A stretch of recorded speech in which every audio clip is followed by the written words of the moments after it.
portfolios in the government cabinet and over a decade as a member of parliament. Your Excellency, can I ask you to share with us why social participation to drive equity and sustainable development is a priority for Kenya, and tell us about the journey so far? Thank you very much. Your Excellencies, distinguished participants, ladies and gentlemen, on behalf of the government and people of Kenya, I want to affirm one basic fact that health, as we say in Kenya, is not a privilege for those who can afford. It is a right for every citizen. Rights, however, matter not when they are proclaimed on paper or in theory, but when they are realized in practice. This is why Kenya places people, communities, and their voices in the very heart of health governance. Distinguished delegates, social participation is the bridge that connects policy to people. It ensures that communities not only benefit from health services, but also help shape the decisions that govern them.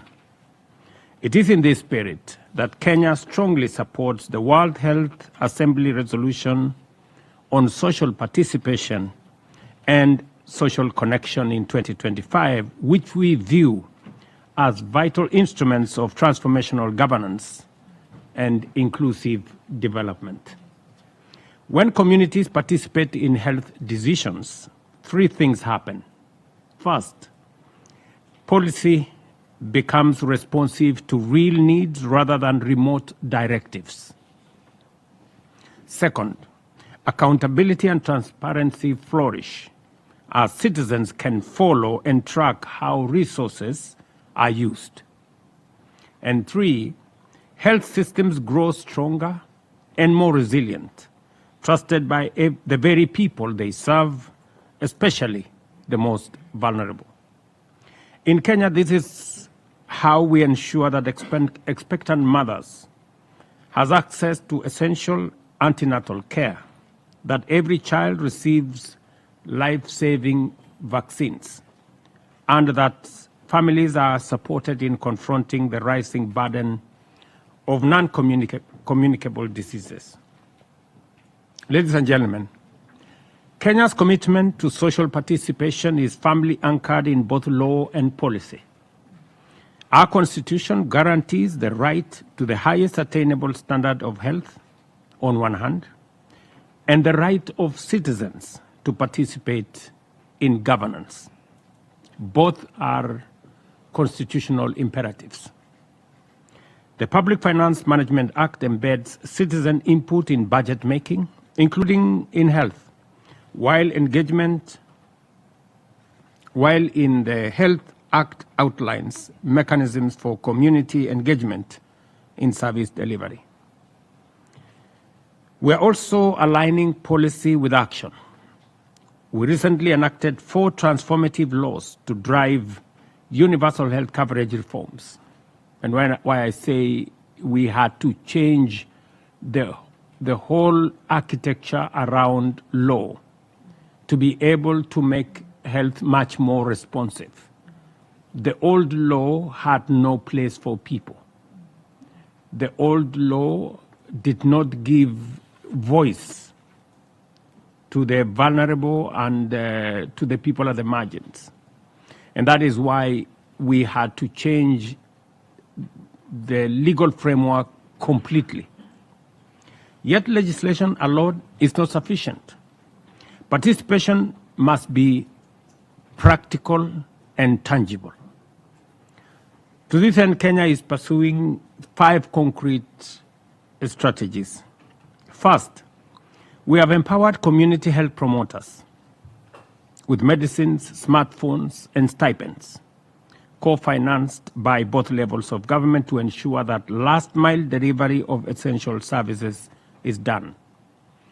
We have 109,000 community health promoters around Kenya, and we facilitate them to visit every home. And this is to bring the insights and ideas of local communities into the health delivery equation. Number two, participatory budgeting has been strengthened at both levels of government, supported by digital platforms to help communities track health resources transparently. Thirdly, Kenya is reinforcing primary health care networks so that communities can actively shape planning, implementation, and oversight. Today, every facility, every hospital facility in Kenya participates directly using what we are calling financial inclusion fund to make sure that they can decide the resources that are being used in every health facility and on what areas. Number four, health literacy programs are being expanded to equip citizens with knowledge to make informed decisions and engage in meaningful governance. And finally, we are promoting multi-sectoral collaboration by linking health with education, agriculture, and social protection, thereby addressing the broader social determinants of health. Together, these strategies are strengthening trust, deepening accountability, and building a health system that truly serves ordinary people. Yet, despite this evident progress, challenges remain, chief among them, sustainable funding or financing. The recent withdrawal of some external funds not only revealed diverse vulnerabilities, but also underscored a profound lesson. Ownership matters.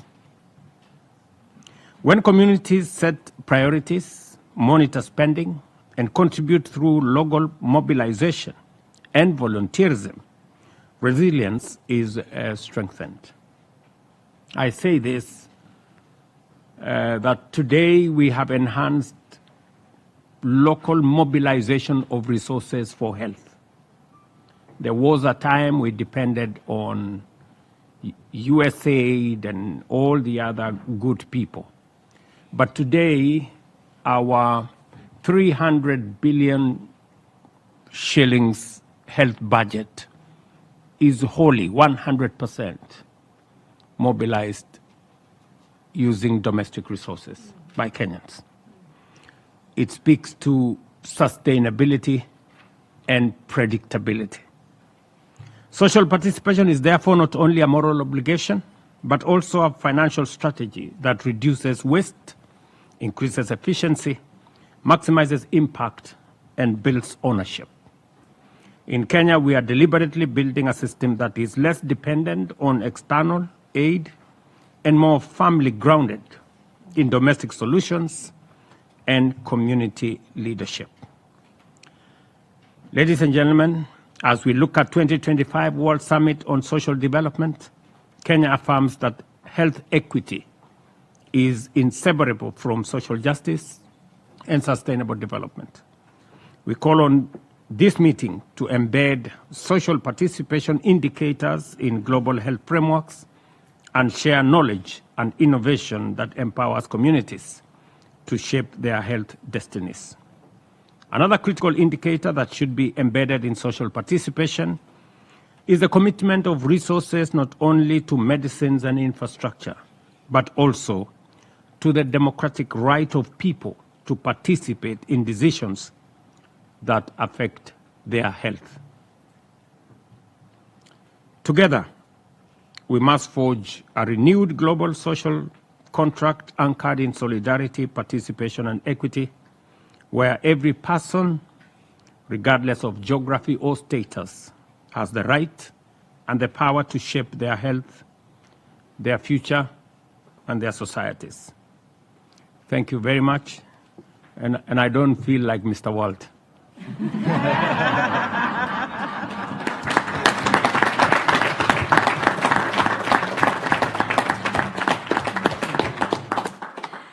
Thank you, Your Excellency, for putting very clearly on the table that social participation and equity are not just goals in themselves, but they bring wider benefits for trust, for cohesion, for ownership, and for being able to steer through difficult times when these come from externally as internally, and they're very, very important.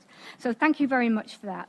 I would like now to turn to our final, but not least panelist on this session, which is Katrin Jakobitterstor, who is currently the chair of the Pan-European Commission on Climate and Health for WHO, and formerly, as I know you, was the Prime Minister of Iceland and a champion for the WHO European Wellbeing Economy.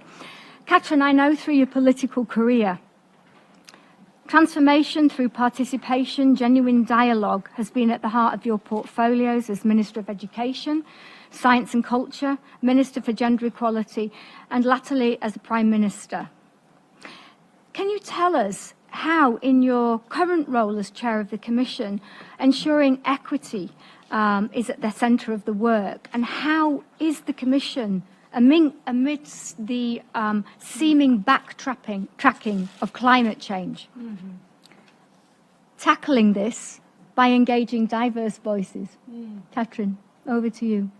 Well, thank you so much, and thank you, Natasha, for hosting us, and thank you, Natasha and William, for your very inspirational remarks, because it is important that we talk about health equity and social participation, not least in these very turbulent times. And I think Natasha said this very clearly when she described